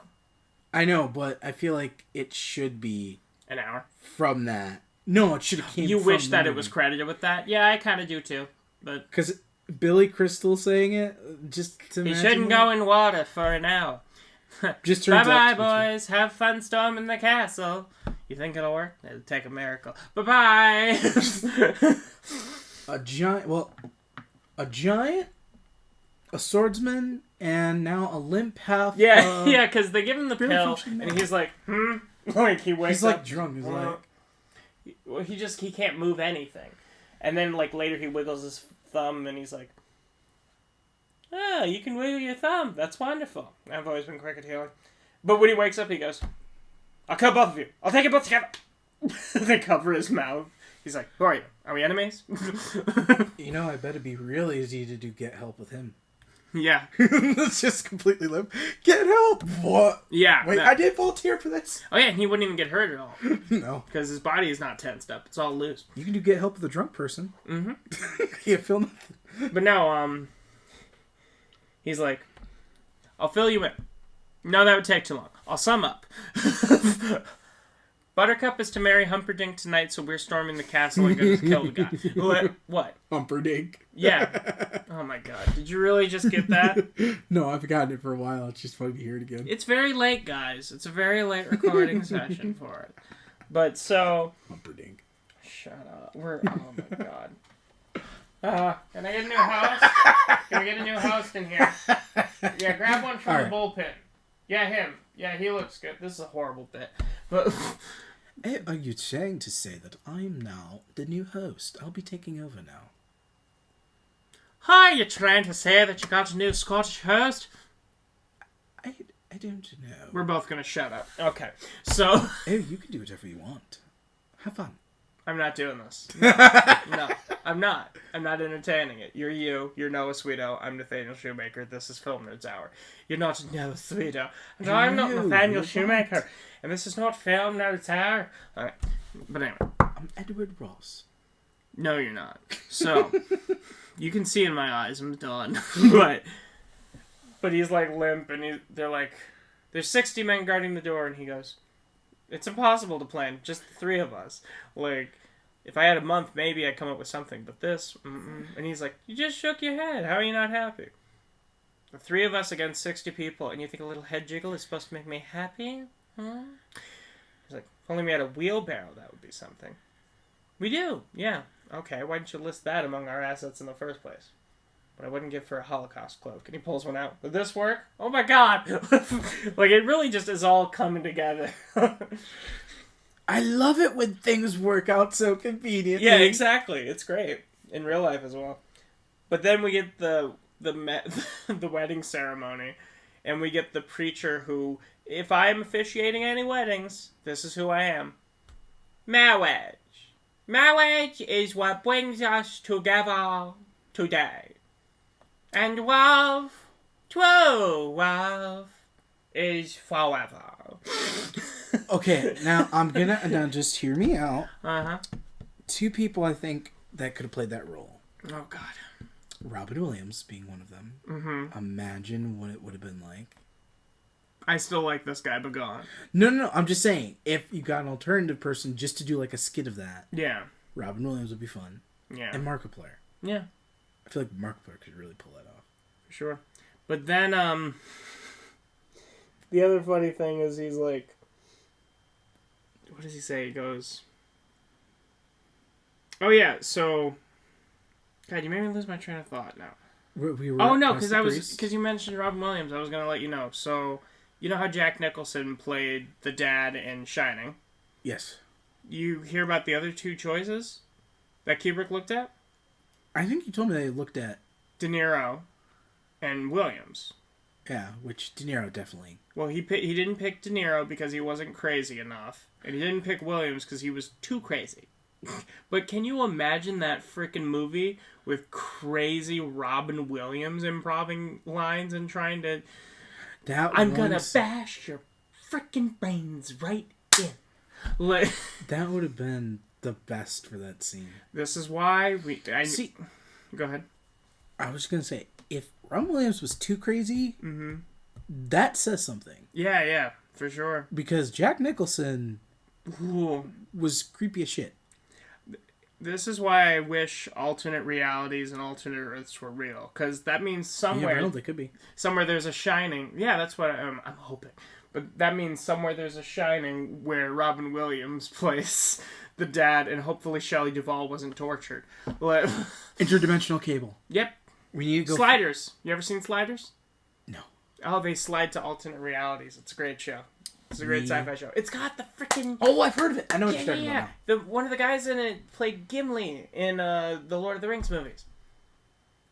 Gimli, I'm trying to... I'll think of it. The dwarf. Okay. Well, what are we waiting for? Hits the thing. Flies back. Right. I'm on the 2 towers. I'm halfway through the 2 towers. So Legolas' is best friend. Okay. The short dwarf guy. Oh, okay. Not the beard! That guy. Okay, yep. Yeah, right. Same actor. But anyways, so the wedding ceremony is happening, and they get Andre the Giant on the wheelbarrow, and they're pushing him, and he's like, you can clearly tell when it cuts, like, it's cutting from a mannequin in the cloak to Andre the Giant somewhere else filming. But you know what? You don't care. Right? No, that's what makes this movie so great. Mm-hmm. But he's like, pushing him, and God bless Inigo Montoya, because he's pushing Andre the Giant in a wheelbarrow. Number 1, very difficult to do and keep balanced. And number 2, he's holding the limp Wesley on his back. And he's like, no, not yet. No, light him. And they light the hood on fire. And all 59 of the guys run away. And the one guy who's in charge who has the gate key, they're like, give us the gate key. I have no gate key. Okay. Rip off his arms. Oh, you mean this gate key. It's lines like that really make this movie for me. I wonder if they got that from the Chewbacca trope, maybe. Maybe. Because this movie did technically come out. Wookiees... Yeah, 1977. I mean... Wookiees rip arms off. Wouldn't that be funny, though, if that's where it came from? It'd be cool. Because there are quite a few movies that you'd be surprised at. You're like, really? They got the inspiration from that? But so they get in, and then Humperdinck, like, sped up the wedding, and the guy's just like, man and wife. Yeah. Which, no. No. Which, that's not how weddings work. No one said I do. Pretty sure that's where they got that for Shrek. Mm-hmm. But, so... Sorry, I'm just so bored. No, I'm kidding. They're going through... That's how it is. Yeah, you should. No, they're going through, and, like, some guards attack them, and... What if frickin' Inigo Montoya, like, kills all 4 of them really quickly with his sword, like, stabs one dude behind him, and, like, kneels, and, like, it's really impressive. Yeah, the choreography was just so wonderful for this movie. And then he sees the 6-fingered man, and they both pose, and then the guy runs away, and he starts chasing him, and then he locks him behind a door, and he, like, starts ramming it, and he goes, Vasek! Like, he's really, like, just screaming his head off to, like, get help. He's like, he's getting away from me! Please! And he's, like, running from one end of the wall to the other with his full body, not being able to get this door down. Vasek puts down Wesley, comes over, punches the door, and then just gestures like, go ahead. Thank you. Runs. Which is always... It's so great. So then he chases him down, and... Into, like, the dining hall? Yeah, something like that. The 6-fingered man, though, he, like, throws a knife into his gut. Yeah, he plays dirty because he waits until he's coming down and pulls out a knife, puts it behind his back, and then throws it into his stomach. Yeah, and then he's like, oh, you're that little Spanish brat. Have you been hunting me down for 20 years? It's funny that this is how it ends. Like, you're a dick. Like, not only did you kill the man's father, but because he had nothing else and wanted to avenge his father's death, you're just going to be a complete ass by saying, oh, he didn't even make it. Yeah, exactly. But then he pulls out his sword, and, like, the guy, like, stabs him in, like, his shoulder, and then he, like, moves it to his left shoulder, and then he's, like, slowly getting up more, and it's, like, again, it's the music hitting with each, like, hit that the sword makes. It's like, dun, dun, dun, dun. It's awesome. And then he's like, hello, my name is Inigo Montoya. You killed my father. Prepare to die. And they, like, he says it 5 times while they're fighting. And he's like, stop saying that. And he stabs him in the shoulders. And he corners him. And he's like... Does the most ironic thing ever. He's like, promise me money. And cuts him in the face. Yes. What about power, too? Promise me that. All that I have and more. Cuts him in the face. Promise me anything I ask for. All of it. And he, like, goes to stab him one last time, but Inigo, like, stabs him right in the heart and goes, I want my father back, you son of a bitch, and just pushes him. And I'm like, that's the only swear in this entire movie. And it's awesome. And is one of the most strongest emotional scenes I've ever seen in a movie. Yeah, because, oh, God, Mandy Patinkin just brings it, because, like, you see the spittle when he says bitch, and it's like, you really meant it. Like, and the fact that it could be so strong when you didn't even have a revenge movie, really. Just bringing it as a side story. Yeah, a side story that's almost, like, just as, if not more compelling than the main story at times. Yeah, definitely. But then Wesley's, like, in Buttercup's room on a bed, but she doesn't notice him, and she's gonna stab her, she's gonna kill herself, and he's like, there's a shortage of perfect breasts in the world. Be ashamed to damage yours. And it's one of those things that I understand, it's a quippy line, but it's like, she couldn't have just entered and you could have just been like, hey, over here. Like, you know what I mean? Yeah. But I appreciate the romantic gesture, though. Yeah. Oh, yeah. Way to both surprise her with you still being alive and saying she's got great boobs. Yeah, that part was a little less romantic, but... Yeah, well, I mean, that's a good... He didn't even call it boobs. He called them perfect breasts, which it's like, that's how you compliment him. That's a general. But she, like, kisses him, and he's still, like, so he's like, gently! Oh, yeah, we forgot to talk about when they're talking, and he's still limping, like, they're moving his head for him, and his head just keeps falling forward. and falling backward, and they keep adjusting it. Like, it's some of the best physical acting I've ever seen. Yeah, that. Oh, crap. That did not feel good. He did the fall forward thing, guys. It didn't go well. He hit himself. But yeah, it's... Don't do that while wearing headphones. No. Good job not thinking of that yet, dude. But wouldn't you agree? Some of the best physical acting ever. Oh, definitely. Mm-hmm. So then the prince comes in and he pulls out his sword and he goes like, to the death! And he's like, no, to the pain. Not familiar with that phrase. Well, here's what it means. First, I'll cut off your feet right at the ankles, then your hands right at the wrists, and then your nose. And he's like, my tongue next, I'm assuming? Yes, then your eyes. And then my ears, I get it, let's get on with it. No, the ears you keep. So that every time so that you can hear every shrieking child who sees you, every woman who yells, dear God, what is that thing? Those are yours to cherish forever. Like, I'm misquoting, like, I'm missing some stuff, but it's like, it's Jeez. One of the best threats ever. And he's like, I think you're bluffing. And then he gets right up. Yeah, he stands up and he's like, drop your sword. And he does, and he's like, sit over there.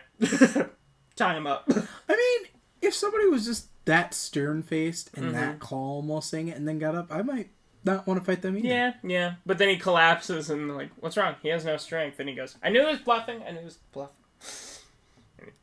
And then Fezzik, he grabbed some horses that he found. And I want to say this because Inigo Montoya says, you did something right. And I'm like, he's been doing things right this whole time. Like, he was carrying your gin and soaked ass all around town, sobering you up. He was holding Wesley. He was the one who got lit on fire voluntarily. Like, how about he knocked down the door so you could get to the dude? How about you just say thanks for the horses? God. Sorry, that rant I've been holding in for like 18 years. No, I mean, it makes sense because it's like, bro, where you been? Yeah, like, Jesus.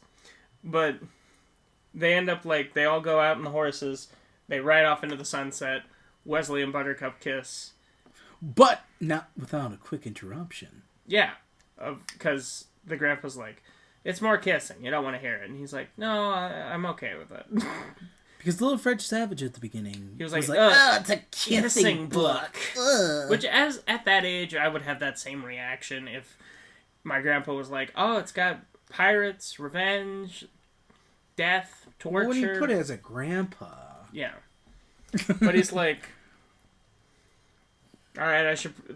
He closes the book, and he's like, all right, well, I should probably let you get to sleep. And he's like, you can come back tomorrow and read it if you want. And he looks at him, as you wish, and leaves. And that's the end of the movie. Wait, we didn't say, though, that he finished the book by saying it was the most passionate kiss. There are 5 types of kisses. There were 5 kisses ranked throughout history. The most passionate, the most pure. This one put them all to shame.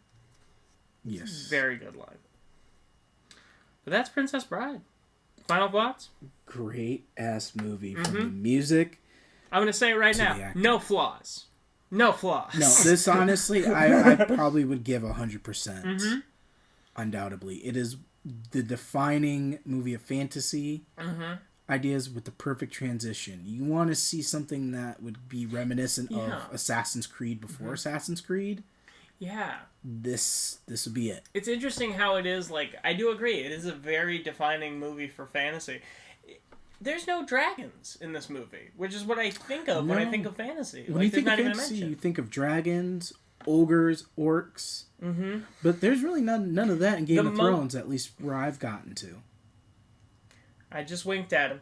But the most you get with him is like, this one is the ROUSs, but even those exist in reality to an extent. Yeah. Go to Louisiana, there's giant rats. Go to New York and the sewers are probably giant rats. In Florida. One other thing, guys. Look up Alligator in the Sewer on YouTube.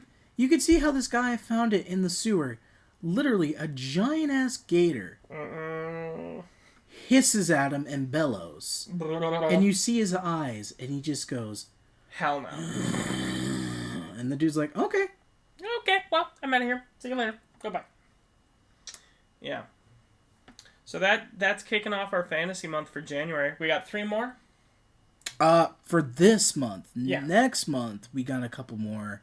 Are we announcing? Do you want to announce what next month is? No, you guys have to wait. Sorry, guys. But we are doing some more fantasy, so you'll get it. And then we'll take a nice change of pace for March and April. So we got a pretty good schedule planned out. And who knows, depending on how this year goes out, maybe we'll do some... we've been talking over kind of the idea of maybe doing a bonus episode. Yeah, I know some people who want to be on as special guest type situations. But... And I know somebody who would like to be a little bit consistent with side episodes. Let us know what you think with that.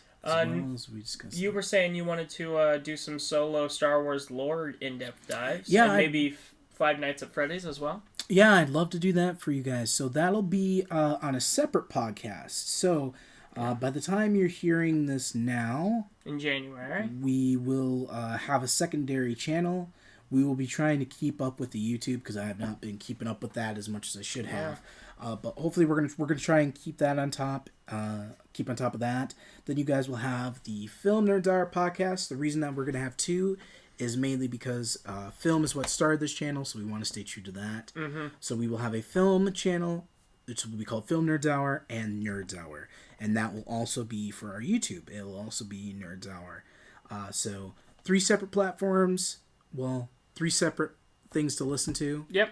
So you'll have it on Anchor, Spotify, and YouTube definitively. And then, who knows, maybe you'll eventually get it on Apple and Google Play, depending on where that goes. Because I know that Google's currently has switched over to YouTube this past year. So wow. Yeah, just like we said, if you like the show, it really helps us all just to get the word out and comment, subscribe, all that good stuff, because it does help us. And share it, yeah. Especially with people who don't know these types of movies. Because, again, these movies, they need to be recognized, because without these movies, we would not have the movies we have today. Exactly.